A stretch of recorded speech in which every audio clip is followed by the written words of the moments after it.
Hello students. In the last lecture we discussed that how the Planck's constant made its first appearance in physics, and then we discussed about the black body radiation. We saw that there were some problems in explaining the Wien's displacement law and how classically we could not explain or we could not fit the full curve. And then Planck came up with an idea of quantized energy, and he could explain that curve. And he gave a new Planck's radiation formula for the radiant energy as a function of wavelength and time. And he gave us the formula that 1 upon exponential, the energy varies as 1 upon exponential hc by kt. Okay, now hc by lambda kt. And then we saw that the problem was resolved. Later on he explained that the atoms, they oscillate with energy in packets of quanta h nu, and energy was quantized. Now let us continue with our discussion which experiments gave us the idea of this new framework, quantum mechanics. Now let us try to see with another beautiful experiment which changed everything, and that was photoelectric effect.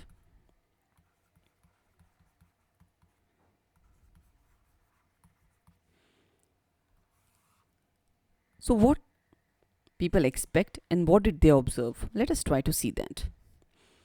So for example, in an experiment, if I take two plates, here I have a metal surface. This experiment was done by Millikan. What did he do? This was a metal surface, and this was collecting cathode.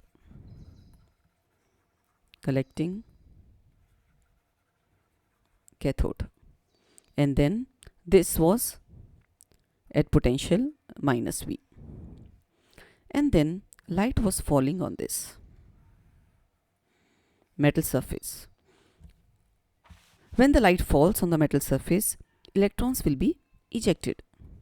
But this is not surprising. This is all what we expect, because light is an electromagnetic wave.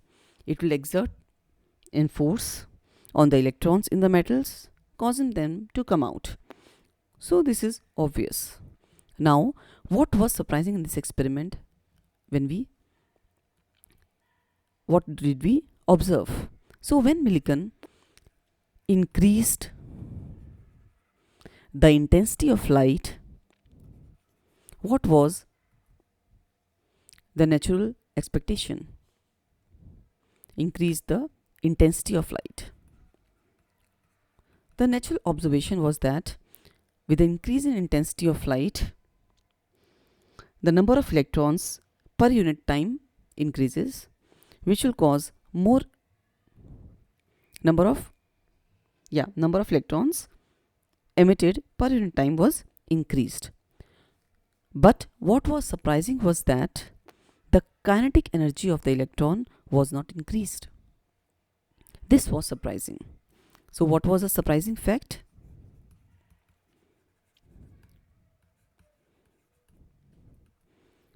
That due to increase in intensity of light,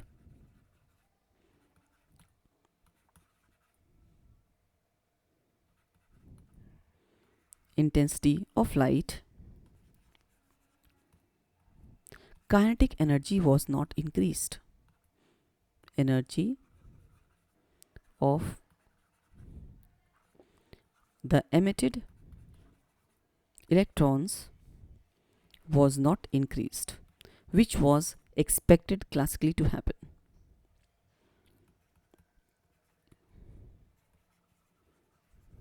Increased.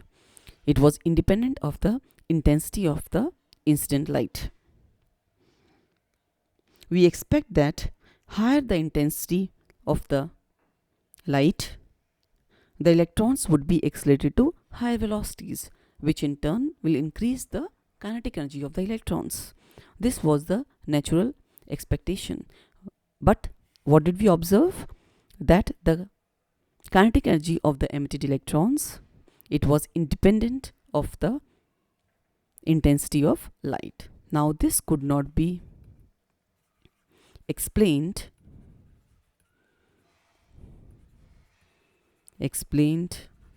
classically. And what was observed, that the kinetic energy, another observation was that the kinetic energy of the emitted electrons was a function of the frequency of the incident light. Of the emitted electrons was function of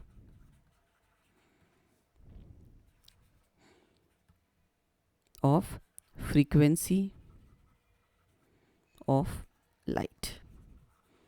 And we observe that if I plot kinetic energy versus frequency, there was some threshold frequency for the electrons, and then with the increase in the frequency, the kinetic energy increase. This was threshold frequency, and on x-axis we had frequency. As we keep on increasing below a certain frequency, no electrons were ejected. At threshold, they start ejecting, and as you keep on increasing the frequency of light, the kinetic energy increased. So, if I assume that from the collecting cathode, which I drew earlier here, this was metal surface and light was shining here. This was as minus V, and electrons were ejected. These were electrons, and this was light. That if the electrons are all emitted, I assume, with same kinetic energy, and none of the electrons, and if EV is greater than kinetic energy, then none of the electrons, they reach here. And what do we get? If I plot, we get a potential at which photocurrent is 0. And when I measure this, that is called as photocurrent. So what do I observe?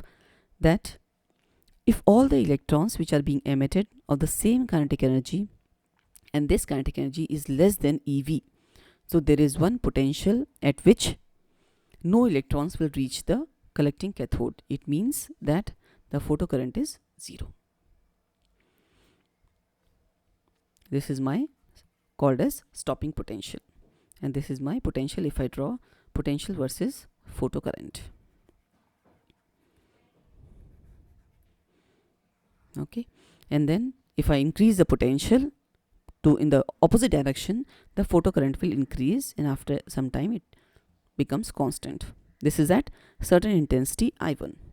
Now if I change the intensity, number of electrons emitted will increase, so obviously the photocurrent will increase like this, and then we get another curve I2.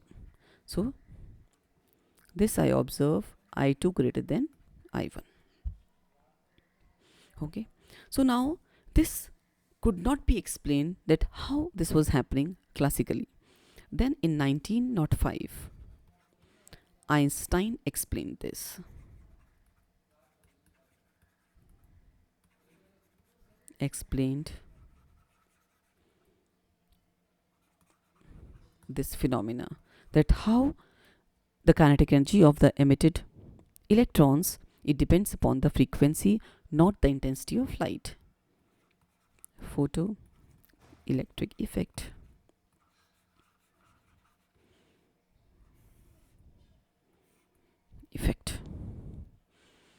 He said that the energy in a beam of monochromatic light, it comes in the form of packets of magnitude h nu. That energy in a beam of light, monochromatic light, comes in packets of magnitude h nu, and this is absorbed by the electron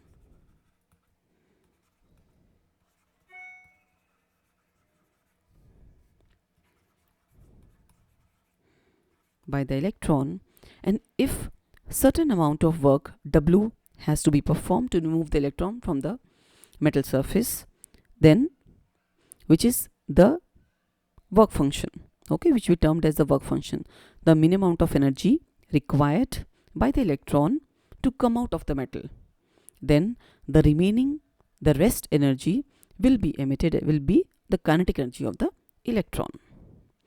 So if W is the work done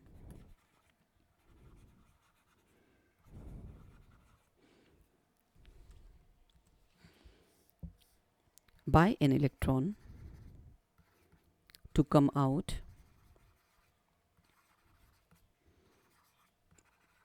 of metal, which we termed as phi, the work function, and the rest is given as kinetic energy. And this way he gave the famous photoelectric equation. H nu is the energy absorbed by the electron, h nu naught amount of energy required by the electron to come out of the metal, and rest is converted into kinetic energy. This is known as photoelectric equation, and this is termed as work function.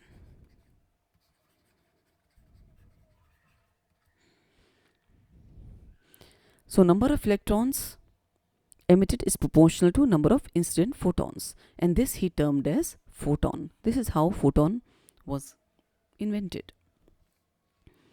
And then more the frequency of the light, incident light, more is the kinetic energy.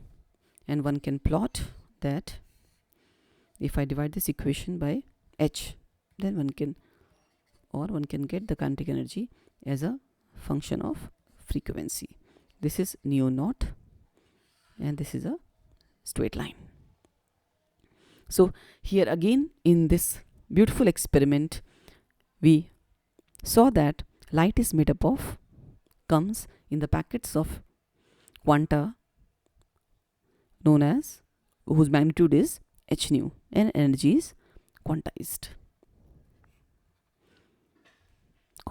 So this was another experiment which gave the evidence of the existence of photons,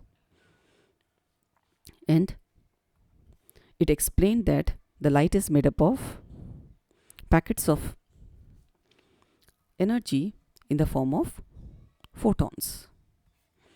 We'll see some other experiments also in which we can see that again light is made up of packets of energy called photons.